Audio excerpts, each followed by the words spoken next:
Welcome back, adventurers, Minecrafters. I started a new world. This world actually was launched in February. It's now March 20th.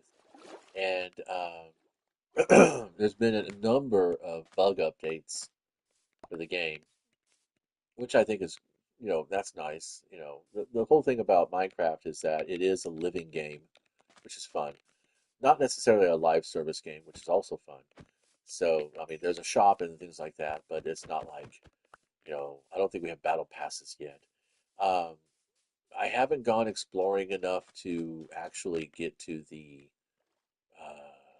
various new dungeon type experiences that they have. I've just been in this overworld, and there's nothing but trees here. Every now and then, I do get this a little bit of lag, and it's kind of annoying. So presently, I am myself a map table so that I can make a map. But then I started thinking to myself, I don't really know, is it worth making a map if all I'm doing is exploring and playing this more or less like a rogue game where if my character dies, that's it. I wipe the world and I start over with a new world, which is the way I like to play the Minecraft game. Minecraft is actually a rogue light game. You drop all your inventory and everything. You will, when you lose you have that chance of keeping it. You can even set that in the preferences that you keep inventory upon, character death. But I like to play it, one life to live because it puts a little bit more of a stakes on the system on the game. Because I mean, otherwise I might as well just be playing in creative mode and just run around and build all kinds of wild and wacky stuff. So end game goal here is basically to the usual, find a village. I already did one village quest that was highly successful. Maybe go visit that one a little bit. But yeah, this morning I just kind of wanted to take a moment or two and just relax a little bit in Minecraft. Had a poppy seed muffin for breakfast, which was pretty satisfying, strangely satisfying. I haven't remembered being completely content with just a muffin for breakfast in decades, not since I was much younger.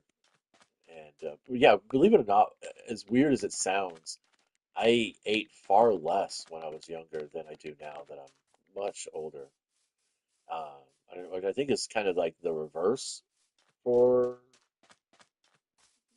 human beings in general, um, because the dietitians and health officials have often said that as a person ages, their uh, nutritional requirements go up, but their caloric needs are lower. So we have that bizarre dichotomy that you need to eat in order to keep your nutritional values, you know, satiated or needs satiated. But at the same time, you know, we're not needing to fill our bellies as much. Whereas I am feeling very much the opposite. I will go days and sometimes even weeks at a time where it's like, 4 or 5 meals a day. Um, I am overweight. That has been a thing for me since my 20s, my late 20s. And, but it's not like, yeah, and yet it's still, it baffles my doctors that my cholesterol can be so low. I do have high blood pressure, but I think that's just indicative of my lifestyle as an actual, producing artist trying to, survive in a continually volatile economy. I mean, everybody keeps talking about how, you know, the United States is, gross national product, I guess is what it's called, is, much better than it has been in decades, and that, unemployment is actually the lowest that it's been over the last 10 years. And we're doing great. But yet the cost of living has gone so fucking wildly out of control, and we're not getting commensurate wage increases. I mean, there's efforts being made in California, but nationally speaking, we're still struggling. And believe it or not, if even one community struggles in our union, we're all struggling. And we need to stop treating this country like a business and start treating it like the family that it's always been. Um, our forefathers, came from villages, not well, cities in their terms, but relatively speaking, they came from tight-knit communities, what I call the village. Um, and yeah, that's a direct tie-in to the phrase that it takes a village to raise a child. Well, it takes a village to survive. Um, and if you don't have that, then what do you have? The individual can subsist, uh, but that's all it is. But a village is needed to thrive, not just survive, and that's how human beings have been able to grow and become the magnificent and beautiful and also terrifying little creatures that we are.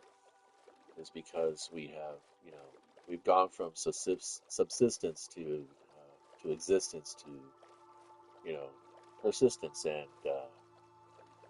magnificence. All right, can I get it in